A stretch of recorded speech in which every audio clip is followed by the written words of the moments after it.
की बोलो भारत माता की बोलो भारत माता की ವೇದಿಕೆಯಲ್ಲಿರುವ ನಮ್ಮ ಪ್ರೀತಿಯ ಹಿಂದೂ ಹೃದಯ ಸಾಮ್ರಾಟ್ ಚಕ್ರವರ್ತಿ ಸೂಲಿಬೇಲೆ ಅವರಿಗೆ ಪುಣ್ಯಕ್ಷೇತ್ರಗಳನ್ನು ಸಂರಕ್ಷಿಸುವ ಅಂದ್ರೆ ಆ ಜವಾಬ್ದಾರಿಯನ್ನು ತನ್ನ ಹೆಗಲ ಮೇಲೆ ಹೊತ್ತುಕೊಂಡಿರುವ ವಸಂತ್ ಗಿಲಿಯಾರ್ ಅವರಿಗೆ, ಉಮೇಶ್ ಅಣ್ಣನಿಗೆ, ನಾಗೇಂದ್ರ ಪ್ರಸಾದ್ ಅವರಿಗೆ ಮತ್ತೆ ವೇದಿಕೆಯಲ್ಲಿರುವ ಎಲ್ಲರಿಗೂ ಶಿರವಾಗಿ ನಮಿಸುತ್ತಾ, ಹಾಗೆ ಮುಂದೆ ಕೂತಿರುವ ನನ್ನ ಸಹೋದರ ಸಹೋದರಿಯರಿಗೂ ಕೂಡ ನಮಿಸುತ್ತಾ, ನೀವೆಲ್ಲರೂ ಒಂದು ಸಿನಿಮಾ ನೋಡಿರ್ತೀರ, ನ್ಯೂ ಡೆಲ್ಲಿ ಅಂತ, ಅಂಬರೀಷ್ ಅವರದ್ದು ಸಿನಿಮಾದು. ಅದರಲ್ಲಿ ಮಾತಿಲ್ಲ, ಅದು ಮೂಕಿ ಚಿತ್ರ ಅಂತ.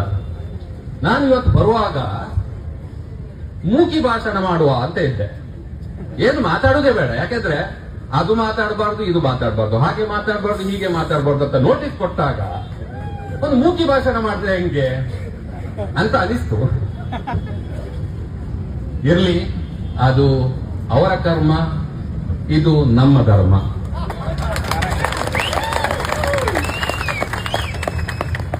ನಿನ್ನೆ ತಾನೇ ನಾವು ಸ್ವಾತಂತ್ರ್ಯ ಹಬ್ಬವನ್ನು ಆಚರಿಸಿದ್ದೇವೆ.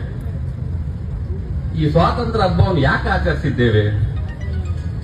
79 ವರ್ಷದ ಹಿಂದೆ ಬ್ರಿಟಿಷರಂತಹ ವಲಸಿಗರನ್ನು ನಾವು ಹೊರಗೆ ಹಾಕಿದ್ದಕ್ಕಾಗಿ ಆಚರಿಸುತ್ತಿದ್ದೇವೆ. ತುಂಬಾ ನಾವು ಓದುವಾಗೆಲ್ಲ ನಾವು ಏನು ಓದಿದ್ದೀವಿ, ಪಠ್ಯಪುಸ್ತಕದಲ್ಲಿ ಏನು ಓದಿದ್ದೀವಿ ಅಂದ್ರೆ ಸ್ವಾತಂತ್ರ್ಯ ನಮಗೆ ಕೊಟ್ಟಿದ್ದು ಅಂತ. ಕೊಡೋಕೆ ಅದು ಭಿಕ್ಷೆ ಅಲ್ಲ, ನಾವು ಪಡೆದಿದ್ದು.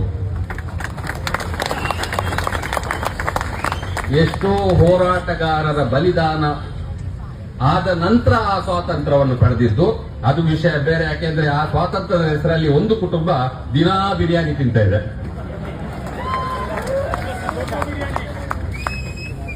ಈಗ ಬ್ರಿಟಿಷರಂತಹ ವಲಸಿಗರನ್ನು ಓಡಿಸಿದಾಗ ಏನು ಹೋರಾಟ ನಡೆಸಿದ್ದೇವೆಯಾ, ಅದೇ ಹೋರಾಟವನ್ನು ಈ ಬಾಂಗ್ಲಾದೇಶಿಗರನ್ನು ಹೊರಗೆ ಹಾಕುವ ಹೋರಾಟದಲ್ಲಿ ನಾವು ಅದೇ ಮಾಡಬೇಕಾಗಿದೆ.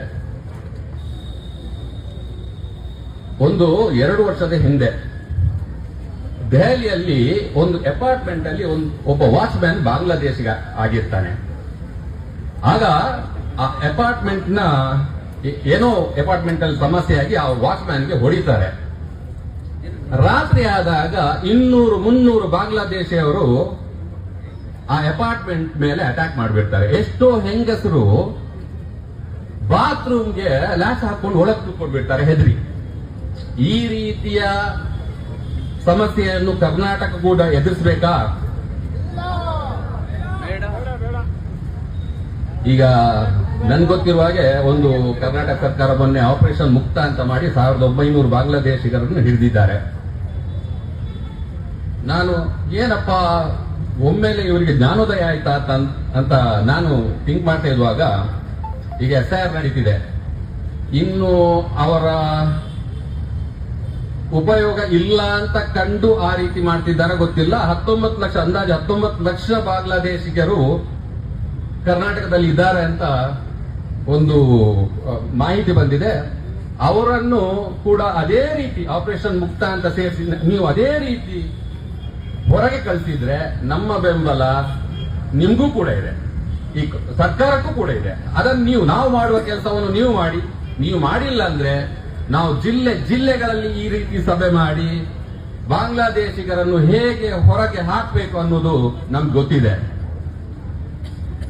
ಈಗ ಚಕ್ರವರ್ತಿಯನ್ನ ಮಾತಾಡೋಕಿದೆ. ನಾನೊಂದು